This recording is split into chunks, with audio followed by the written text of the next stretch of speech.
Hey everyone, it's Jettison Bear here, and today I'm going to be informing you of the newest update that Sean Murray of Hello Games have released on their No Man's Sky website. I'll give you a brief rundown of what he said, and then try to get a better idea of what these changes mean, since we don't have the game just yet. Sean says the day after the game went gold, instead of going on vacation, the team wanted to expand and build an update. The press will get No Man's Sky one day early for analysis, as such while the rest of us get it on PS4 on Tuesday. I actually get to play it on Monday since I'm on the West Coast and my time zone is 3 hours behind the midnight release, so I'm happy about that one. 99.9% of us will have to install the update before we begin to play, and servers will be wiped today, Sunday, and tomorrow Monday, leading up to the official launch on Tuesday. So these notes have some spoilers, and honestly I feel like I've waited this long to see something official from No Man's Sky, so let's dive right into it. So the first one is the 3 paths. There are now new, unique paths you can follow throughout the game. You must start the game on a fresh save with the patch, as early choices have significant impact on what you see later in the game and the overall experience. So, it seems like there's going to be 3 different ways to play the game when you first start it up, which is very cool. I feel like that's going to add a lot of replayability, and it's awesome because I own 2 versions of the game, PC and PS4, so that's going to give me a lot of variety. Now I'm just wondering if you can have multiple characters. That's what I'm really, if they do, I'd be super happy, so we'll see about that. The universe.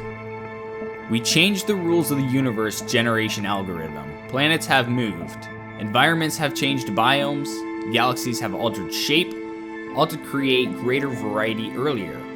Galaxies are now up to 10 times larger. Wow.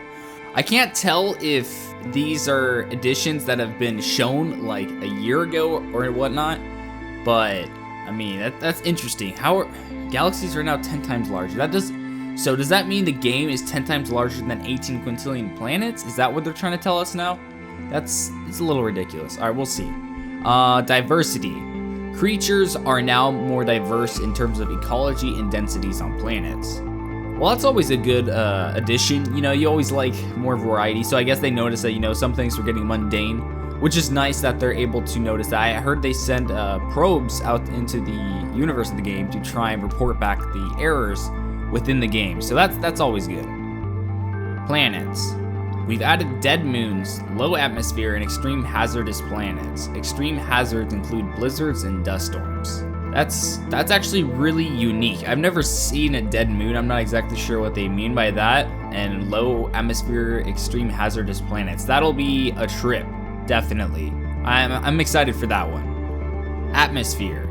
Space, night, time, and day skies are now 4 times more varied due to new atmospheric system, which refracts light more accurately to allow for more intense sunsets. Planet rotation. Playtesting has made it obvious. People are struggling to adjust to this during play, so its effects have been reduced further. Alright, so I assume the planet rotation was a little too quick, so they want it slower, which is a good thing. Terrain generation. Caves up to 128 meters tall are now possible. Geometric anomalies have been added. Underwater erosion now leads to more interesting seabeds. Wow, geometric anomalies. That's okay. I'm a little confused there. That's pretty cool. Ship diversity. A wide variety of ships appear per star system and are available to purchase. Cargo and installed technology now vary more, and ships have more unique attributes. Inventory. Ship inventories now store 5 times more resources per slot. Suit inventories now store 2.5 times more per slot. This encourages exploration and gives freedom from the beginning. We're probably going to increase this even further in the next update for people in the later game phases, and will allow greater trading potential. The trading. Trading is deeper. Star systems and planets each have their own wants and needs based off the galactic economy. Observing these is key to successful trading. We're still working on adjusting and balancing how everyone plays, but all trading values have been rebalanced across the galaxy, giving a greater depth. A bunch of trade exploits were uncovered and have been removed. Well, that's really good.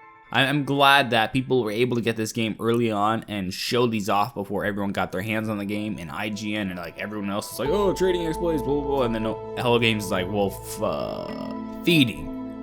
Creatures now have their own diet based on a planet and climate. Feeding them correctly will yield different results per species, such as mining for you, protecting the player, becoming pets, alerting you to rare loot, or pooping valuable resources.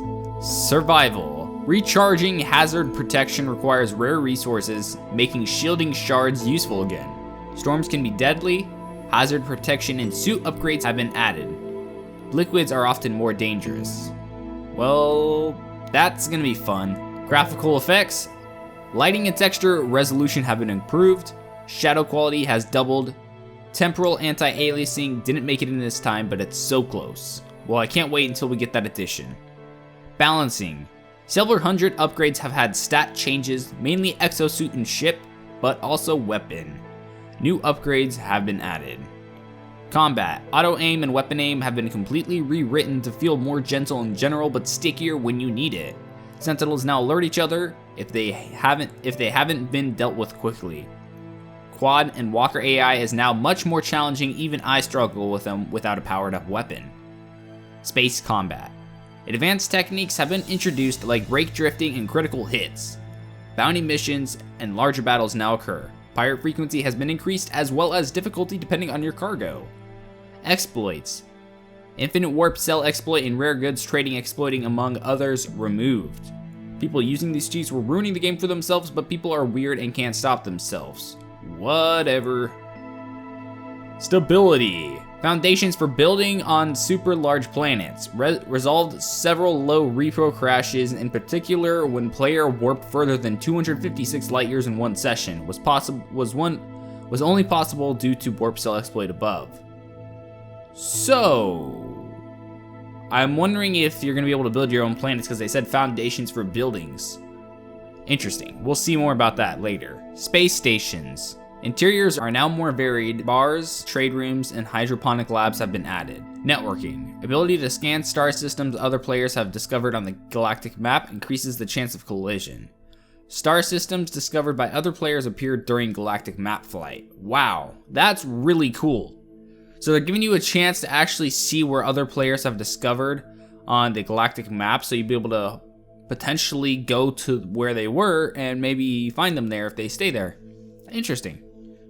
Ship scanning. Scanning for points of interest from your ship is now possible. Buildings generate earlier and show up in ship scans. Well, that's always nice.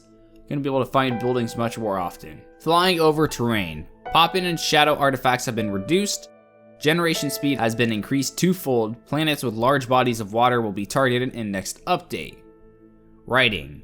The Atlas path has been rewritten by James Swallow and me. I think it speaks to the overarching theme of the player freedom more clearly now. Early mission text has been rewritten to allow for multiple endings.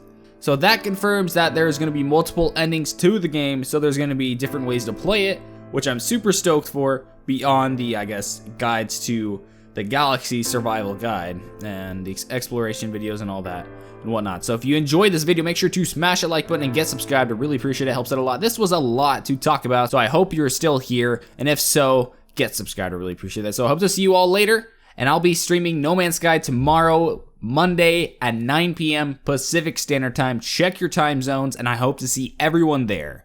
Thanks for watching.